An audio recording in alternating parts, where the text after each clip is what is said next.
Hello everybody, and welcome to the 10th of our 10-part Internet Expert interview series. And we're pleased to have Rand Fishkin, the CEO of SEOmoz, join us tonight. Welcome, Rand. Thanks, Arnie. It's my pleasure to be here. Good to see you. And you might notice a slightly different background this time if you've been following our interview series. We're here at the Tempe Mission Palms, where Rand is going to present tonight to the AZIMA Group, which is the Arizona Interactive Marketing Association.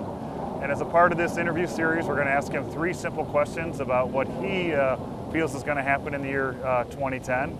And if you don't mind, I'm going to jump right in with the first question. Please, by all means. I've got a little script here. I'm going to follow it. So actually, the first one is really just a general question. What do you think is going to happen in 2010 in the search industry? So the search industry, I think, is an interesting one. And actually, this morning's events, I thought, were almost a prognosticator for what I think is going to happen a lot of the rest of the year, and that is that Covario, which is a San Diego-based search marketing software company, purchased Net Concepts, right? So Stephen Spencer is sort of a very famous personality and has run Net Concepts for a number of years, first as a consulting agency and then as a software business. And I think you're going to see more of this, right? So essentially, consolidation as people who have resources and wealth in the industry realize this business isn't going away. It's getting pretty exciting. There are scalable ways to build up businesses in SEO. We should invest and build those scalable businesses. And I think contraction is going to be a natural part of that. I've also, I don't want to spill too much, but I would say that privately I know that many large agencies, media businesses, and technology businesses have been looking at acquisitions. So I think you're going to see some of that consolidation in the industry, along with lots of other trends, right? So I think there's going to be more business owners getting more savvy about SEO. I'm pretty bullish on conversion rate optimization. I wrote sort of a whole post about a lot of things that I like this year, but yeah, I'd say those are a good start. Well, I like to hear that, being an entrepreneur with an internet marketing company. Yeah, absolutely. Watch out, they're going to be, the wolves are at the door, they're going to come. Some of the wolves we might invite in. That's right, these are good wolves, right? Right. They'll trade you meat in exchange for an ounce of your flesh. So. Well, this wasn't actually going to be my follow-up question, and you're probably really tired of answering this, but the real-time search and the personalized search, I think we're actually already seeing some of those things happening here in just the last 10 days. At least with some of our clients. Any opinions on what SEOs should think about those 2 things? So I actually think, I read an article today that I think was spot on, and it said that real-time search and personalized search are actually not nearly as interesting as what Google just launched at CES, which is the search near me, right? So this is essentially the feature you pull out your phone and you say, I'm right here, now show me what's around me, right? Within GPS coordinates that I can walk to in the next 3 blocks, 4 blocks, that kind of thing. And I believe that is actually going to have a massively dramatic impact on not just user behavior, but consumer behavior, search behavior over the next 5 to 10 years. It's really interesting, like HP had this concept in the early 2000s. I think was it called Cool Town or something like that? It had a terrible name. I don't remember that. I want to say it was called Cool Town. And it was essentially like, we're going to be able to leave radio signals or satellite signals located, sort of invisibly in a place. And if you get near them with your mobile device, you'll be able to see information from them. And, you can download coupons from there. You can see targeted advertising, all those kinds of things. So I think personally, that's probably one of the most exciting things, particularly for any business that has any sort of geographic component to it, to be paying a lot of attention to. That's great. All right, I think everybody knows I'm a link builder. I think people would think you're a link builder, even though your whole business is changing, but I know you wholly support the concept of lots of good backlinks to a website. Let's hope that everyone watching this is at least a little bit of a link builder. Otherwise, you're in trouble. Right.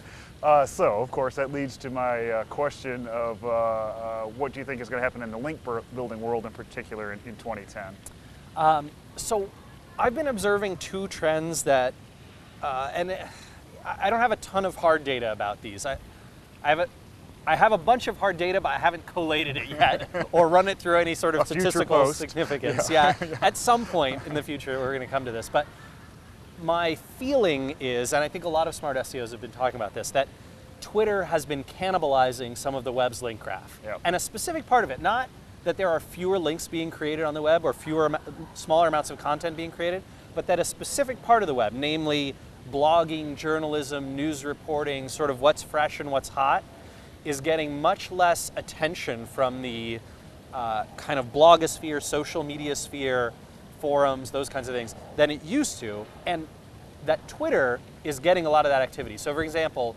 Arnie, you go post this video on Azima, and over the next 3 days, I would be shocked to see a dozen unique links point to it. But I wouldn't be shocked at all to see 10,000, well, maybe 5,000 tweets, right? Different tweets that either mention this interview or mention Join Azima or those kinds of things. And Google's got to be pretty scared about that because it really speaks to core relevancy for them.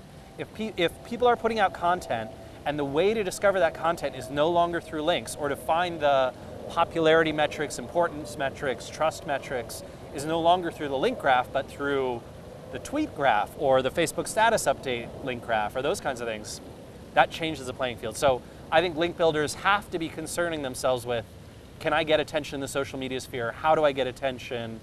What do I need to do? The first thing I would tell everyone out there to do, Dan Zarella, who works for HubSpot, put out a piece called The Science of Retweets. It's a free slide deck on SlideShare, shows a bunch of data about like, what's the best time of day to tweet? How do you, what words should you use that will get you most retweeted? All these kinds of things, and brilliant stuff, very analytical. You should read that, know it by heart. Huh, great information.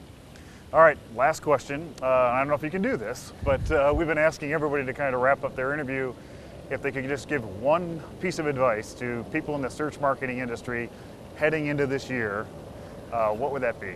Only one. Yeah. Oh man. All right, our time is up. Oh no. I've got one for you. So I think what I probably like the best as just a single piece of advice is I see a lot of people in the SEO field concentrating, I think, still very heavily on 2 or 3 things. And I'm guilty of this myself, very guilty of this. One is rankings, and the other is traffic. Those 2 things seem like they're very, very good, right? Get high rankings, you get those high ranking positions, you get more traffic, it's for these targeted terms. That traffic comes to your site, you improve your traffic with social media sources, with other kinds of things that you do in marketing on the web. And I would tell you not to ignore those, but pay a ton of attention to conversion rate optimization. And the reason that I would say that is because I think last year was a huge year of learning for SEOmoz. Internally with our business, we spent more effort than we ever have, which is to say some or any, on conversion rate optimization. And it more than tripled revenues. Huh. And I think that's just because you make that landing page a little easier for people to say yes to. You work on the language around your pricing, you work on the navigation path to and through your site, work on the headlines, work on the layouts of things. It's just really very impressive how those results can happen. I think it compares to this. Let's say you're ranking number 3 today for a particular term, right? And you could move to number 1 and probably double or triple your traffic. And that can be a lot of work. If you go and make a few changes to your landing page, you might improve your conversion rate 200 or 300%. That's something you can completely control, right? You don't have to go out and build links. You don't have to worry about what Google's algorithm is. You don't have to worry if they're going to put the local, one box in there or whatever's going to happen. You control that, and every visitor you get from then on afterwards has a higher percentage likelihood of turning into revenue for you. So conversion rate optimization. And I will say, I guess this is plugging ourselves, there's a couple of staff members at Vertical Measures, when they see this, they're going to love to hear that. Because I'm sure. We just transitioned and trained some of them on conversion optimization and Google's Web Optimizer, and we believe in that. We're heading that direction as well. Well, anyway, I want to thank you for your time. That concludes our questions, concludes our interview series. We couldn't end it on a better note, and thanks again, Rand. Appreciate your time. My pleasure, Arnie. Thanks for having me. You bet.